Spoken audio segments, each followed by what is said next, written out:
While you may think of Alzheimer's as a disease that only the elderly get, more and more people are being diagnosed with early onset Alzheimer's. According to the CDC, death rates from Alzheimer's have increased significantly for those aged 15 to 64, and they've actually decreased for those 65 and over.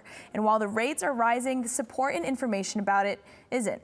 We talked with those diagnosed with early onset at the Walk to End Alzheimer's. Last year during the summertime, I was driving and I just completely forgot what I was doing, where I was going, what was going on. I had no clue. Casa Grande resident Melissa Temple is currently in the process of being diagnosed with early onset Alzheimer's. Death rates for early onset Alzheimer's have increased more than 10% from 2015 to 2016. First of all, the younger onset isn't understood very well, and I would really love more research into the younger, the earlier onset Alzheimer's, because there's a lot of stigma to it.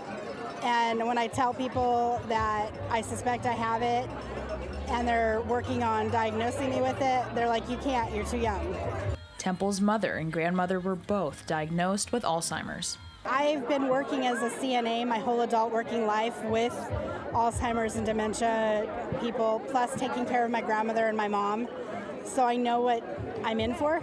Phoenix resident Dave Simmons was officially diagnosed with Alzheimer's last year, but his wife Kathy Simmons had seen a change in him before his diagnosis. I noticed symptoms probably about 10 years before that, but he was reluctant to go to a doctor. Simmons says he hasn't only been losing his memory, but also his ability to do his favorite hobbies. So far, not being able to do it again. I used to deer hunt. Can't. Simmons says that the lack of attention to early onset Alzheimer's is a problem. It's not just in the elderly. I mean, when I started noticing it in Dave, he was in his 50s.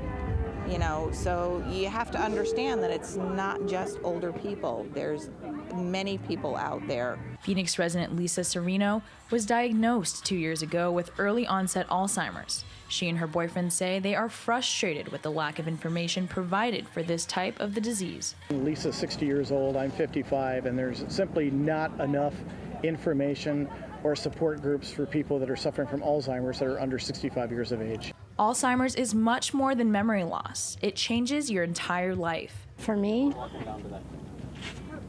the hardest part is I can't cook anymore. And I was a good cook before I got this. Serino says she wants to see a change. To have people recognize it, it's real, and that's it. In the United States, up to 5% of more than 5 million Americans have early onset Alzheimer's.